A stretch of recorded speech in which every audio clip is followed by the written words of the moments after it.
Finding Light in Darkness, Episode 8, Depression's Many Faces. Hey friends, welcome back. Before we dive deep today, go grab your cuppa, take a breath, and settle in. You've landed in a safe space. Yeah, we're not rushing into this one. This episode's big, it's deep, it's personal. We're going to be talking about something I've lived with most of my life, depression, and not just the kind you see on a commercial or read about in a textbook, the kind that hides, that shapeshifts, that wears 100 different faces. Sometimes it's numbness, sometimes it's isolation, sometimes it's rage or self-hatred, and sometimes it's all of those at once. It's like you said before, Scott, trying to hold smoke in your hands. You think you've got it, but it slips right through. That's what we're digging into, the many faces of depression and how it can look so different for each of us. We'll begin in 2.5 minutes. Just breathe. Let the noise of the world drop away for a bit. This is your time. We'll teach you what you need to know. And ooh, like a river flows, life will take you where you need to go. Getting old don't bother me, 'cause with eyes that spin through life, it's so much easier to see who I am and who I wanna be. No, getting old don't bother me. Truth can be a bitter pill, but it'll do you right and set you free the way a lie never will. Like climbing up the steepest hill, but truth can be a bitter pill. And ooh, that's the way it goes. Life will teach you what you need to know. And ooh, like the river flows, life will take you where you need to go.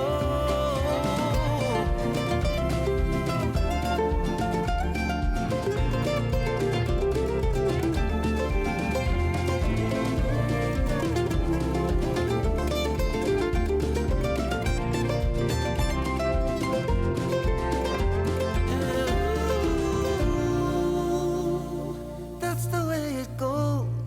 Life will teach you what you need to know. Ooh, like a river flows, life will take you where you need to go. And ooh, that's the way it goes. Life will teach you what you need to know. And ooh, like a river flows, life will take you where you need to go.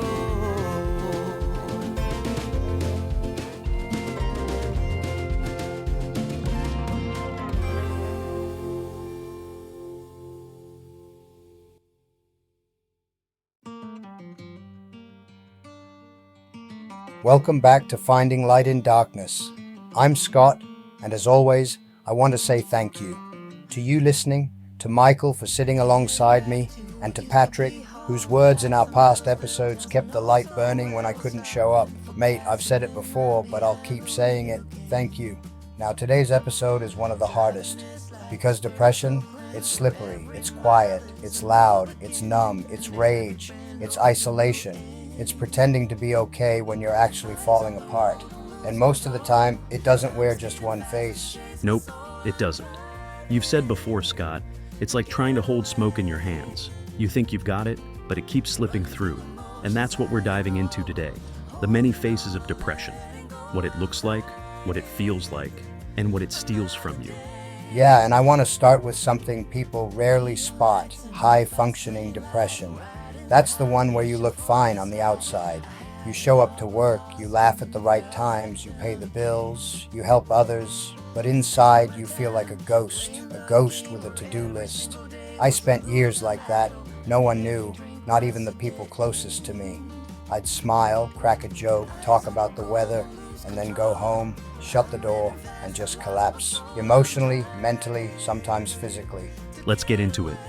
Let's start with one that people rarely spot: high-functioning depression. That's the one where you still show up to work, you still laugh at jokes, you still take the bins out, pay the bills, even help other people with their problems. But inside, you feel like a ghost with a to-do list. There were years where no one knew, not even the people closest to me. I'd smile, crack a joke, talk about the weather, and then go home, shut the door, and collapse. Emotionally, mentally, sometimes physically. I remember once you said, "I looked alive on the outside, but I was emotionally flatlining." Exactly. And the worst part? When you're that good at pretending, people stop asking if you're okay, because you're so convincing. And part of you wants them to see through it, but part of you is terrified they actually will. It's like screaming inside a soundproof room. I remember at work, I'd be in meetings, nodding along, but inside I was just gone, invisible, and nobody noticed. Or maybe they did, but didn't know what to say. That's the first face right there. The one that smiles in the mirror, goes to work, and comes home to fall apart. And nobody ever sees it, unless you tell them, unless you let them. Now here's another face, the one that most people think of when you say depression. The weight, the kind of heaviness that makes brushing your teeth feel like a mission. The kind that makes getting out of bed feel like lifting a car. There are days where everything is just gray. Food doesn't taste like anything. Music sounds like background noise. Even the things you used to love feel like chores. You described it once as being wrapped in a wet blanket you can't peel off. Yeah, and that blanket has a voice, one that says, why bother? Why go out? Why try? It lies to you. It tells you that nobody cares, that you don't matter, that you're a burden. And some days, it almost convinces you. This next face isn't one people often link to depression, but it's real. It's anger, not sadness, not tears, but pure, boiling rage. And most of the time, it's aimed at yourself. That's the face I wore in my 30s. God, I hated everything. The traffic, the phone ringing, the toast burning, the sound of a tap dripping. I'd snap, I'd lash out. Then I'd sit alone and hate myself for it. It wasn't the world I was angry at. It was me, my failures, my guilt, my shame. But no one saw that. They just saw a cranky bloke losing his cool. They didn't see the battle inside. And if anyone listening is feeling that way, please know you're not alone. Depression isn't always tears and stillness. Sometimes it's yelling at the sky and not knowing why. Then there's the invisible face of depression, the one that doesn't show up, the friend who cancels plans, the family member who suddenly stops replying, the coworker who goes quiet in meetings. That's a face I know too well. I'd isolate, shut the blinds, let the phone go to voicemail, not because I didn't care, but because I didn't think anyone would notice if I vanished. And sometimes I wanted to vanish. That kind of silence can be deafening and dangerous, because when you're alone with your thoughts too long, they start to sound like truth. Exactly. That's when the spiral starts. That's when you start believing the lies, that you don't matter, that you're better off gone, that everyone would be relieved if you disappeared. And I just want to say, if anyone out there is feeling that way, please hold on. Stay with us. We need your story. You're not invisible. You're irreplaceable. Like the other day, Michael, when I had my time off, it was like that. For me, it was not answer the door, not answer the phone, but at the same time, I was saying to myself, I have to get back to the podcast to help others. That's hard, Scott, and I am glad you feel better, and I am sure there is listeners that praise you for coming back, but I will say, Scott, if you ever need that break, just say the word. I got you. Thank you, Michael. That means the world to me. Every week I get emails from people across the world. People who are fighting their own battles with depression, just like me. And one of the most powerful ones came from a bloke named Andrew in Western Australia. He wrote, Scott, I don't cry, haven't cried in over 20 years. But your last episode broke something open in me. I realized I wasn't angry at my family or my mates or the world. I was angry at myself for not being better yet. And I just want to say this to you, Andrew. Thank you for being real. That kind of honesty takes guts. Yeah, and it's important to say this. Not crying doesn't mean you're not struggling. Sometimes we bottle it up so tightly we forget how to feel. But when it cracks open, that's not weakness, that's release. Exactly. And Caroline, you wrote to us again, and your words hit hard, mate. Scott, I keep trying to fix it, the depression, the pain, but nothing seems to work. What should I do? Here's what I said to you, and what I want everyone to hear. Don't fix it. Listen to it. Learn from it. You see, depression isn't a broken pipe you need to seal. It's not a computer error you can troubleshoot. It's your mind and soul saying, hey, something's not right. Sit with me. Hear me. I've spent years trying to fix myself, but the truth is, the more I fought the depression, the more I fought myself. It was only when I sat with it, when I let it speak, when I listened, that I started to understand what it needed. That's where your 3 L's really landed for me. Learn from it, limit its power, listen without judgment. Let me tell you something that took me years to figure out. Sometimes what we call depression is really grief wearing a mask. In 2018, I lost my partner, and I lost my home in the Queensland floods. And at first I thought I was just sad. Then I thought I was numb. Then I got angry. And then I got stuck. I didn't realize I was grieving not just her, but myself, the version of me that existed before that loss, the man I was when I had her hand in mine, the home I thought I'd grow old in, the future we planned. And grief, mate, it doesn't have a deadline. There's no use-by date for how long you're allowed to hurt. So when someone says, aren't you over it by now? I just shake my head. Because no, you don't get over grief. You walk with it, you carry it, you fold it into your story. There's a beautiful quote I once read. Grief is just love with nowhere to go. And depression? Sometimes it's that love turning inward, that ache with no outlet. Too bloody right. And I've carried a lot of that. Guilt too. For surviving. For not saving her. For not being stronger. That's another face of depression. The one that blames you for everything. Even things you had no control over. You know what's hard? Realizing that your first memory of depression wasn't in adulthood, but as a child. I remember sitting on the edge of my bed when I was about 9, just staring at the floor, feeling nothing. Not sadness, not fear, just emptiness. And I didn't have the words back then. I didn't know what mental health was. I just knew I felt different, wrong, broken. That's the heartbreaking truth for so many. Depression doesn't always wait until you're grown. Sometimes it shows up early. And without the language, kids just absorb it. Yeah, I thought I was weak, lazy, unlovable because that's what it felt like. Nobody sat me down and said, hey, this thing you're feeling, it has a name and it's not your fault. So I buried it, and it followed me into adulthood like a shadow I couldn't shake. Caroline, your question stayed with me long after I read it. How do I fix it? And I want to go deeper now. Fixing implies there's something wrong, something broken. But depression isn't a malfunction. It's a message from your body, from your mind, from your past. When we try to fix our feelings, we turn against them, we silence them, we try to bury them alive. But what if we did the opposite? What if we said, hey, I see you. I don't understand you yet, but I'm here and I'm listening. That's how I talk to my depression now. I sit with it, not every day, not perfectly, but enough. And sometimes it whispers back, thank you. It's almost like being your own parent, isn't it? Comforting that scared part of yourself with warmth instead of criticism. Exactly. We weren't taught that, but it's never too late to learn. I want to try something different now, something I wish I had done years ago, something that's helped me and others put a voice to the silence. Write a letter to your depression, not to a friend, not to a family member, not even to me, to your depression. Let it know how it's made you feel. Let it hear what it's done to your life, your relationships, your self-worth. But also, let it know what you've learned from it, because even in all its darkness, it teaches us. Here's mine.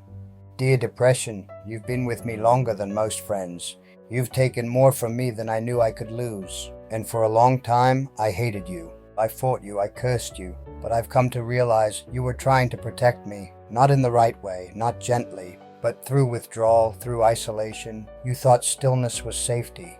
But now I'm learning to move. I'm learning to breathe without you clutching my chest. I don't need you to leave completely. I just need you to sit in the back seat. I'm driving now. That's powerful, mate. It takes courage to write something like that, even more to share it. I want our listeners to try it, even if they never send it, even if they never read it again. Just write it. Let the page hold what your heart has been carrying. You mentioned Einstein earlier, his idea that time might not be linear, that it might not even exist. Can we circle back to that? Absolutely, because it really messes with your head, right? If time isn't real, then what the hell are we waiting for when we say time heals? Here's my take. Time doesn't heal anything. We do. We heal when we interrupt the loop. That endless spin of negative self-talk, avoidance, regret. We reach into the spin and we grab it and we say, stop, I'm here now, I'm present, I'm not repeating that same pain today. That's the moment healing begins, not when a certain number of days pass, but when we choose to act differently. So healing becomes an active choice, not a countdown. Exactly, and that changes everything. You've heard me talk about the picnic before, Townsville, my partner, the patch of sunlight. I revisit that memory often, not because I want to live in the past, but because that moment reminds me what joy felt like before the storm. Sometimes depression convinces you that everything's always been this dark, but it's lying. There were moments of peace, of warmth, of laughter, and we need to anchor ourselves to those. That's how I fight back, not by ignoring the darkness, but by remembering the light. That's what finding light in darkness is all about, right? Exactly. Even if the light is tiny, like a sunbeam on someone's face, it's real, and it matters. All right, now we're going to get really uncomfortable. Ready? Do you love yourself? Take a breath. Answer honestly. Not what you think you should say. What's real? Because I'll be honest, some days I don't. Some days I look in the mirror and I see failure, I see pain, I see someone who let people down. But I'm learning that love isn't a switch, it's a practice, a habit, a commitment. You don't have to feel it to start it. Just talk to yourself with kindness, even once a day, even once a week. It builds.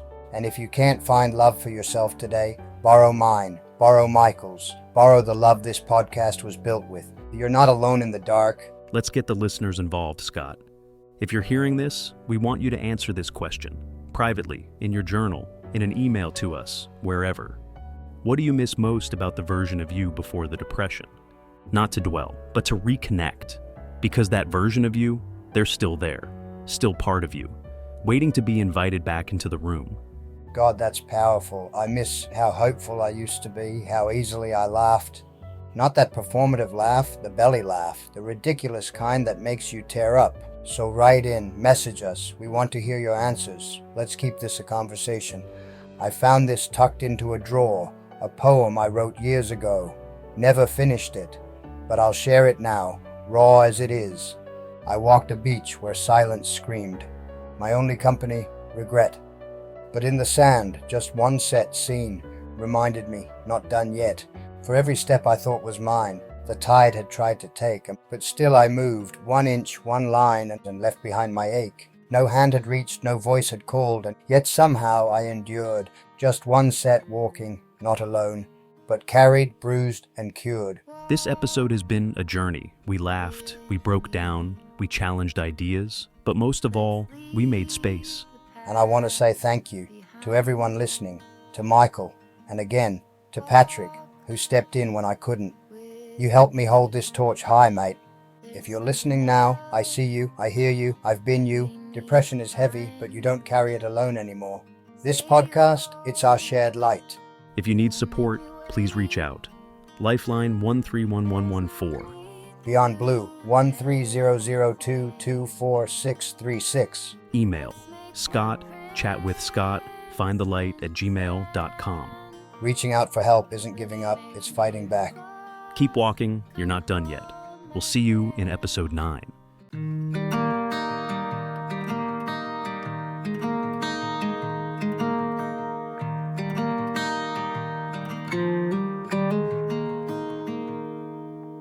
Walk with me.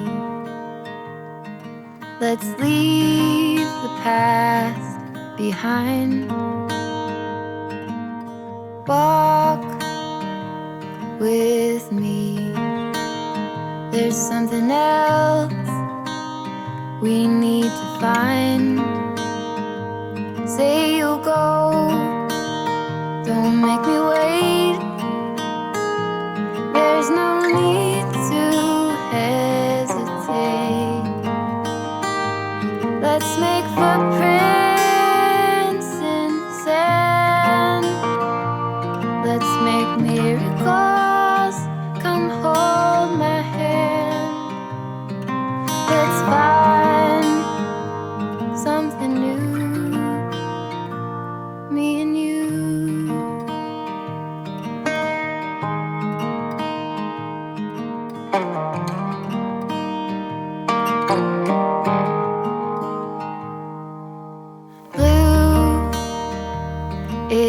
sky, like the color of your eyes. Blue is your heart. It's been like that from the start. Say you'll stay till the morning light. I'll help you through the fight. Let's make footprints in the sand. Let's make miracles. Come hold my hand. Let's find something new.